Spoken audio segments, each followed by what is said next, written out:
Assistant commissioner سماہانی سعید کلیم عباس نے رمضان المبارک کے پیش نظر عوام الناس کو ریلیف فراہم کرنے اور بازاروں میں نظم و ضبط برقرار رکھنے کے لیے سب ڈویژن سماہانی کے بڑے تجارتی مرکز چوکی بازار کا تفصیلی دورہ کیا۔ اس موقع پر ان کے ہمراہ معاون عملہ موجود تھا۔ مزید تفصیلات بیورو چیف محمد علی سونا کی اس رپورٹ میں۔ دورے کے دوران بازار میں دکانداروں کی جانب سے سڑک اور فٹ پاتھ پر قائم کی گئی تجاوزات کا سخت نوٹس لیا گیا۔ اسسٹنٹ کمشنر کی ہدایت پر فوری طور پر روڈ پر رکھی گئی اشیاء اور عارضی اسٹالز ہٹوا دیے گئے تاکہ ٹریفک کی روانی متاثر نہ ہو اور شہریوں کو آمد و رفت میں دشواری کا سامنا نہ کرنا پڑے۔ تاجران کو واضح طور پر منتبہ کیا گیا کہ آئندہ کسی بھی قسم کی تجاوزات برداشت نہیں کی جائیں گی اور خلاف ورزی کی صورت میں قانونی کارروائی عمل میں لائی جائے گی۔ رمضان المبارک کے حوالے سے خصوصی اقدامات کرتے ہوئے اسسٹنٹ کمشنر نے گوشت، سبزی، پھل، چینی اور کریانہ شاپس کے مالکان کو ہدایت کی کہ وہ رمضان کی آفر کے تحت مقررہ کردہ قیمتوں کے پین فلیکس نمایاں طور پر دکانوں کے باہر آویزاں کریں تاکہ شہریوں کو اشیاء خرد و نوش کی سرکاری اور نرخوں پر فراہمی یقینی بنائی جا سکے۔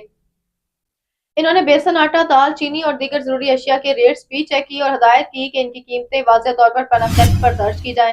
دوران چیکنگ اشیاء خرد و نوش کی کوالٹی اور ایکسپائری ڈیٹس کا بھی جائزہ لیا گیا۔ بعض دکانداروں کو صفائی ستھرائی اور ریٹ لسٹ آویزاں نہ کرنے پر تنبیہ کی گئی جبکہ گراں فروشی کے حوالے سے سخت وارننگ جاری کی گئی۔ اسسٹنٹ کمشنر نے کہا کہ رمضان المبارک میں ناجائز منافع خوری کسی صورت برداشت نہیں کی جائے گی اور عوام کو ہر ممکن ریلیف فراہم کیا جائے گا۔